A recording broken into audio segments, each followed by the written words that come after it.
করব আম বাটাটার প্রন কারি। বেঙ্গলি স্টাইলে আজ করব আম বাটাটা প্রন কারি।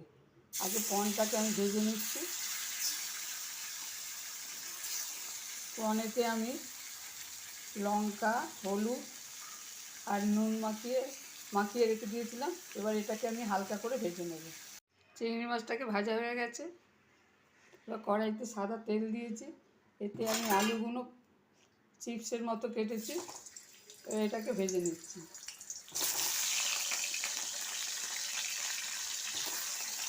মেন জিনিস হলো তেঁতুলের কাজ। এবার তেঁতুলটাকে আমি জলে ভিজিয়ে রাখছি। আলুটা ভাজা হয়ে গেছে, তুলে নিয়েছি। এবার তেলেতে জিরে দিয়েছি, একটা শুকনো লঙ্কা দিলাম। এবার এতে দিয়ে দেবো একটা পেঁয়াজ।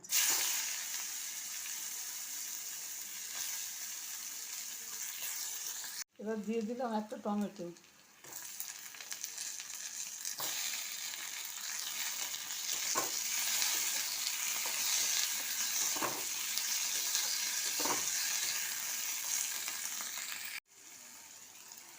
এবার দিয়ে দেবো বড় চামচের 1 চামচ লঙ্কা গুঁড়ো, 1/2 চামচ হলুদ গুঁড়ো, 1/2 চামচ ধনে গুঁড়ো আর পরিমাণ মতো নুন।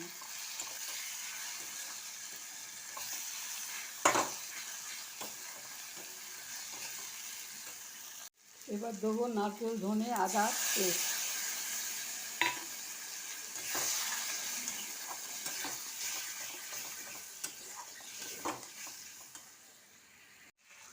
খুব ভালো করে কষা হয়ে গেছে। এবার তেঁতুলের কাপটা দিয়ে দিলাম।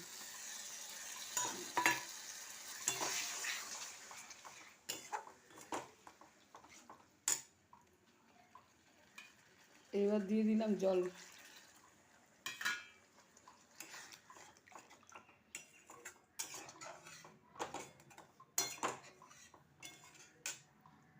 এবার ঝোলটা ফুটছে, মাছ আর আলুটা তুলে দেবো।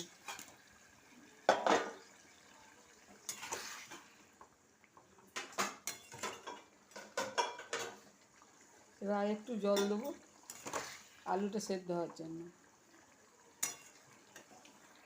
আম বাটাটা প্রন কারি আমার রেডি। বেঙ্গলি স্টাইলে আম বাটাটা প্রন কারি আমার রেডি। বেঙ্গলি স্টাইলে আম বাটাটা প্রন কারি আমার রেডি। যদি রেসিপি ভালো লাগে শেয়ার করবেন, সাবস্ক্রাইব করবেন, কমেন্ট করে জানাবেন।